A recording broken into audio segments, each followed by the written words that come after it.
जय जननी। आज हम लोग देखेंगे लिपिड्स के सेकेंड पार्ट। ठीक, हमने पहले पार्ट में लिपिड्स के बारे में जाना था, उसके फंक्शन देखे थे। ठीक, उसके कितने प्रकार होते हैं उसके बारे में हम लोगों ने लिपिड्स के बारे में जाना था। अब हम इस पार्ट में सेकेंड पार्ट में हम देखेंगे सिंपल लिपिड्स। ठीक, तो सिंपल लिपिड्स को हम सरल वसा भी कहते हैं। ठीक, तो इसमें हम लोग देखेंगे पहला point, made of fatty acid and alcohol that is called simple lipid.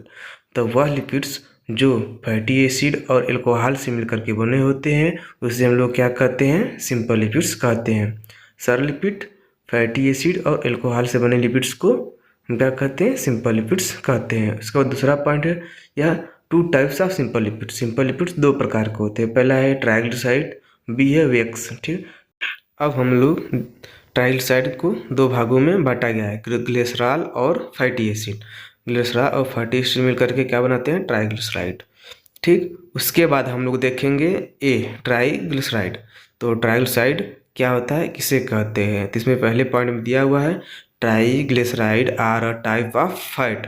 मतलब ट्राइग्लिसराइड जो होता है वह प्रकार का फैट्स है जिसे हम कहते हैं वसा या लिपिड्स। ठीक, फाउंड इन योर ब्लड, ये कहाँ पाया जाता है, हम सभी लोगों के ब्लड्स में पाए जाते हैं, सर्कुलेट करता रहता है, घूमता रहता है। ठीक, व्हेन यू ईट्स, मतलब हमारे द्वारा खाए जाने वाला वो सभी भोज्य पदार्थ जो your body convert excess calorie into triglyceride, अधिक मात्रा में जो कैलोरीज मतलब ऊर्जा जो प्राप्त होती है तो किसमें कन्वर्ट हो जाता है, ट्राइग्लिसराइड में, और store them in fat cell. और कहाँ पर स्टोर होता है, हमारे कोशिकाओं में, मतलब हमारे फैट कोशिकाओं में, फैट सेल में क्या होता है, स्टोर होता है। ठीक, कहाँ पर, वसीय कोशिकाओं में स्टोर होता है, क्योंकि ट्राइग्लिसराइड उसको कहीं ना कहीं क्या कहा जाता है, उसको स्टोर होने के लिए स्थान चाहिए, तो कहाँ पे स्टोर होता है, वह कोशिकाओं में, उसी कोशिकाओं में क्या होता है, स्टोर होता है।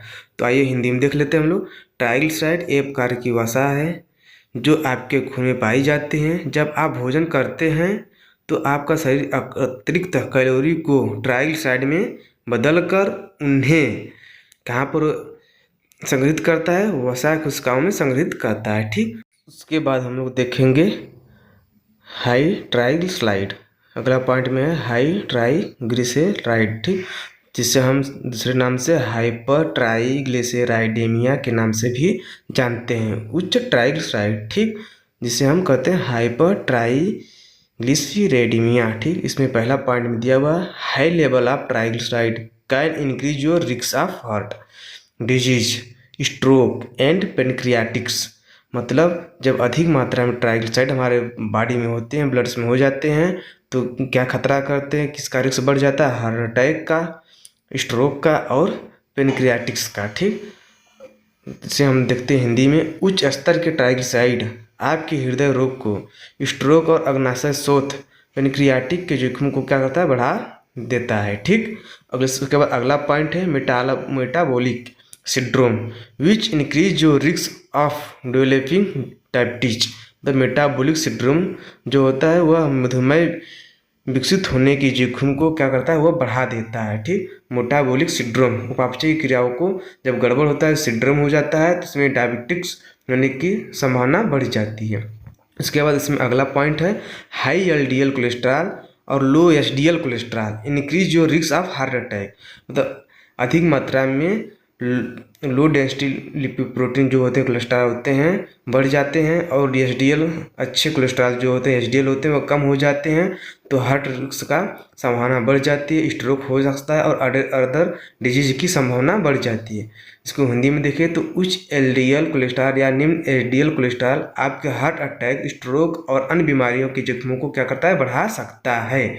ठीक, तो जब हम अधिक मात्रा में वैसे भोज्य पदार्थों का ग्रहण करते हैं, वसा तेल खाते हैं, तो उसमें ट्राइग्लिसराइड की मात्रा बढ़ने लगती है। ठीक, तो हार्ट डिजीज, स्ट्रोक, डायबिटीज़ और अनेक प्रकार की बीमारियां बढ़ा देती हैं। ठीक, इसमें हम लोग देखेंगे फिगर आया हुआ है, इस फिगर में देखिए ट्राइग्लिसराइड में ब्लड वेसल्स है, इसमें ट्राइग्लिसराइड में पहले फिगर में दिया हुआ है माइल्ड, मतलब 150 से 199 mg पर डील रहता है, तो वह माइल्ड होता है। ठीक, ट्राइग्लिसराइड होता है, और इसमें इंडिकेट भी किया हुआ है आरबीसी को रेड से और फैटी फूड को, ट्राइग्लिसराइड को पीले रंग से इंडिकेट किया हुआ है। और उसमें सेकेंड में दिया हुआ है, सेकेंड में इसमें मॉडरेट तो 200 से 499 के बीच में रहेगा तो ये मॉडरेट है, मतलब माइल्ड से ज़्यादा हो चुका है, मतलब हमारे शरीर में ट्राइग्लिसराइड की मात्रा बढ़ रही है।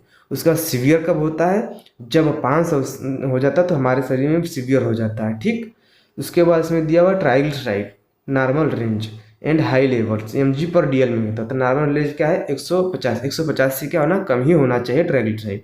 बॉर्डर लाइन हाई मतलब हाई है लेकिन बॉर्डर लाइन पर है, 150 से 199 के बीच रहता है तो बॉर्डर लाइन हाई कहा जाता है।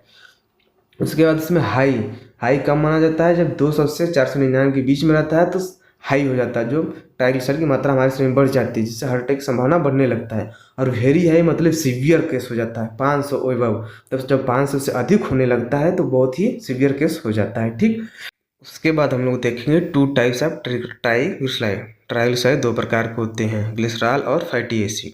तो हम लोग देखेंगे पहला ग्लिसरॉल। तो glycerol also known as glycerin, glycerol को हम ग्लिसरीन के नाम से भी जानते हैं। इज ए सिंपल पॉलीओल, यह एक सरल पॉलीओल होता है जिसे हम शुगर एल्कोहल भी कहते हैं। ठीक, विथ द केमिकल फार्मूला, इसका रासायनिक नाम जो होता है C3H8O3 होता है। ठीक, इसको हिंदी में हम लोग देखें तो ग्लिसरॉल, जिसे ग्लिसरीन के नाम से भी जानते हैं, एक सरल पॉलीओल होता है जिसे शुगर एल्कोहल कहते हैं, जिसका रासायनिक सूत्र C3H8O3 होता है। ठीक, उसके बाद हम लोग इसमें देखेंगे ग्लिसरॉल का अगला पॉइंट। तो ग्लिसरॉल के अगले पॉइंट में it is a colourless odourless. ठीक, तो यह कलरलेस होता है, मतलब रंगहीन, गंधहीन और चिपचिपा पदार्थ होता है।